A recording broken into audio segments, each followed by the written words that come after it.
Hello, dear viewer. There's a lot of things that get games made of them, whether it's a cartoon or a movie or an old video game, that every once in a while we get something weird, like a National Geographic documentary thing gets a game.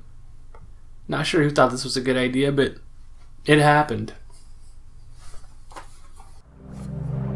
Back in 2007, T-Pain wanted to buy us a drink and Michael Bay gave us the first Transformers movie. This is also when we got Sea Monsters, a prehistoric adventure, the PlayStation 2 game based on the documentary by National Geographic.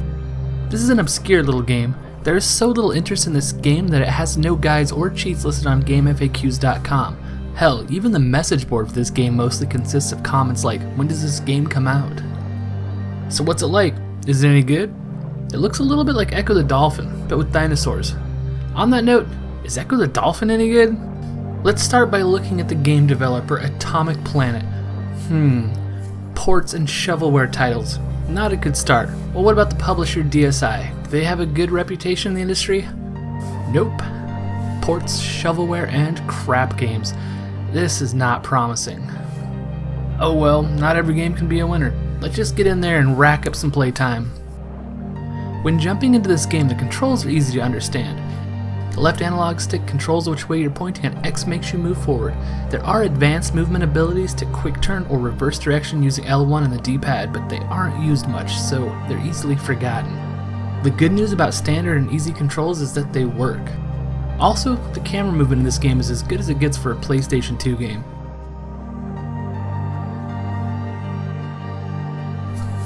Okay, mostly perfect. Next we have our attack, the bite move. It's a quick forward dash, but make sure to line this up because the enemy can dodge it. There's also a lock-on feature using the L1 button that helps track the combat. All of this button configuration talk probably has you asking yourself, yes, but what does the square button do? Well, dear viewer, we'll check the instruction manual. The square button is right analog stick dodge camera control. Yep. Okay, that's enough about the controls. Let's talk about the heads-up display. Up here in the top left we have 3 bars. First is health, the second bar is stamina, which doesn't seem to mean anything, and finally oxygen. Some of your sea monsters breathe air, and this meter keeps track of that. These gauges seem to slow down when they get close to running out, so feel free to push your luck a little bit. There's also this radar. It's mostly okay. Purple dots are the fossils you need to collect, and sometimes they look like red enemy dots, but I only had this problem once. Collecting these fossil parts is how you unlock new playable creatures. When a multi-part skeleton is completed, that creature becomes playable. Switching creatures is pretty smooth. Press triangle and pick the creature you'd like to play as. Each sea monster has different stats that change the playstyle. Some creatures can swim faster, some can dive deeper. The depth a creature can dive to makes a big difference in this game. The early animals under your control can only swim around in shallow water. Other than these stats, our creatures also have some unique abilities that are activated by double-clicking the R2 button. This is a weird decision. Not sure why they did this. Our starting creature, the Thalassemodon, has a sneak ability. I can't tell if it works because there's nothing to let you know that the power has been activated. If there is a way to tell, I couldn't figure it out. This is a dumb feature as the battling is always easy to avoid and I don't know. This feature is just broken. Our next monster to unlock is the Henodus.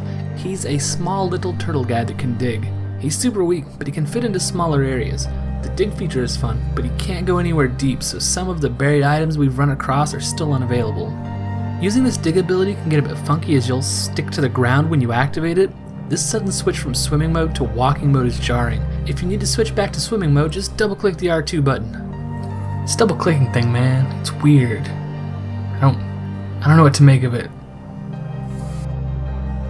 Each new creature expands which parts of the stage we can explore, which leads to new fossils which unlock more monsters. Lather, rinse, repeat. Other abilities include a wall smash, an air jump, and there's even one dino that can walk on dry land. Since it may not always be obvious which ability we need, the developers made it so that icons appear near stage obstacles with requirements. These icons have to be memorized as they're not very intuitive. They're dumb. Stupid confusing icons is what I'm getting at here. Most of the gameplay here is relaxing and fun enough, but there's this stage where the goal is to swim through rings. Maybe it's because of Superman 64, but whenever I see it go through the ring stage, I always assume the worst. Boo ring stages! The features of this game are all over the place, from great camera movement to weird button mapping and useless abilities. It all comes together as a strange mess, but it grows on you. The nicest thing I can say about this game is the main song that plays is the most relaxing thing I have ever heard.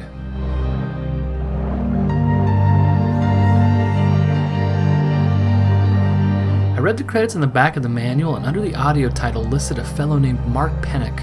It looks like he worked for Atomic Planet for about 3 years before they went under and has since left the gaming industry.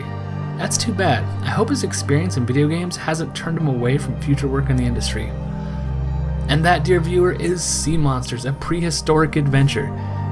It got about an hour and a half of gameplay out of me, which is weird because it is a bad game, but it grows on you. Did I learn anything from this game? Not really.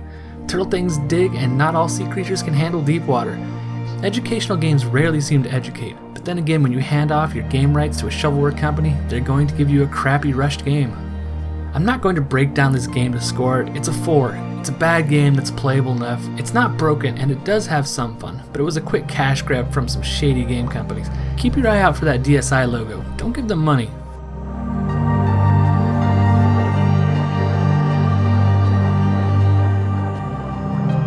Weird choice for a shovelware game. But what do I know?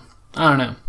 Thanks for watching. Click like if you liked the video. If you don't like it, click that thumbs down button. But either way, subscribe.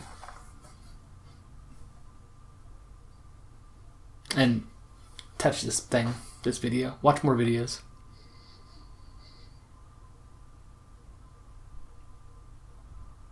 Cool!